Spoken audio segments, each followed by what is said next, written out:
We're joined in conversation with Denis O'Brien, who needs no introduction. Denis, good to see you again. What would you say your own business philosophy has been from the start? It's a tough world out there. Is that? Find an industry that you can be competitive in, and find an industry that are very big players in, because big players are always there to be taken. Okay, you know, it's like if you're playing rugby, you hit a guy around the ankles, you'll take down anybody. You'll take down a 20 stoner, you know what I mean? So you got to find an industry that you can have something, you bring something through it and do it completely different to your competitor. And do you need to be an expert specialist in that sector, or do you just need to find the sector and then work on it? You need to find the sector, and then what angle do you bring to it? What difference, what are you going to disrupt with your new business idea? And the other thing is, as you disrupt and set up your business, you need to be watching yourself that somebody doesn't hit you from the side, that you need to be thinking what's going to happen in that industry in 3 years, in 5 years, in 10 years. And you need to keep changing. Now, 20 years ago, you could go in and set up a business against a very big competitor and have something disruptive. But nowadays, that's not good enough, because the change is happening all the time in your sector, and you have to keep jumping ahead.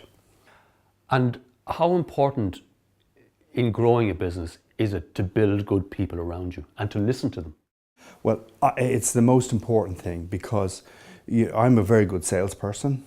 I'm not a good HR person, okay? You can have entrepreneurs that are not very savvy financially in terms of watching people, paying them, you know, how much is going out this week, how much are you bringing in. So you need to put a good financial person in. So you need to build a team around you that are kings, that are better than you in the areas where the business needs that expertise. Is it difficult to keep up the level of energy and the kind of spark you need as, one, you get older yourself, and two, as your empire expands? I think you got to have a work-life balance. So, you know, I have 4 children, and so, you know, my new attitude is less is more. So I'm in less operational businesses that I'm overseeing, and I have investments that are kind of managed by other people as well. So I have culled my portfolio in the last couple of years, and I'm investing more money in a smaller number of business rather than going with a wider investment philosophy. You know, you've got to have a ferocious appetite for information to predict where those industries are going. For example, we're in a resort business in Kinchalaga. We own it now for 20 years. It's there for 40 years, but now we're regenerating it, trying to get younger buyers of properties in their 30s with families. We've changed our whole hospitality. We've changed all 5 restaurants.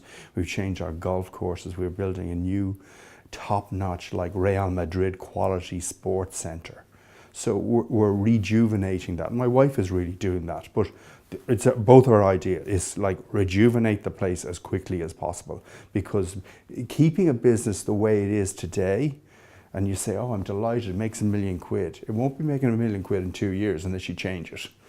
And the change is so quick.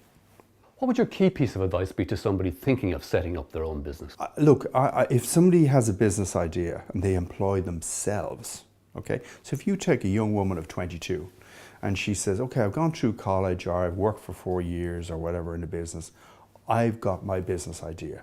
If she goes off and creates employment for herself and just starts up a company and goes and starts making a product or a service or whatever, that is a huge success in my mind.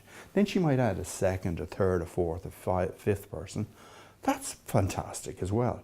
So it's just start somewhere and do something. But if you can't sell, go and do a course in salesmanship, because you know, most entrepreneurs fail because of lack of revenues. They have a great idea, but they don't know how to exploit it. And then you have people now who are in the tech area who want to keep on making their product better and say, we'll do version 2 and then we'll go to the market. No, go with version 1 and sell it. And you'll learn from the feedback of your customers to make version 2 even more successful. And what would Denis O'Brien say to his 25-year-old self? I would probably say, look out 10 years and say, what are the really, what business idea is going to be just phenomenal? You know, So, and try to take something way out there. I would also, I think it's great if people take time out to travel. I was lucky because my father had a business overseas. He was to sell in 20 countries. He used to talk to me about all these mad countries that he used to visit. And that made me think, wow, geez, that's really exciting. You know what I mean? So I always wanted to travel. I haven't stopped traveling.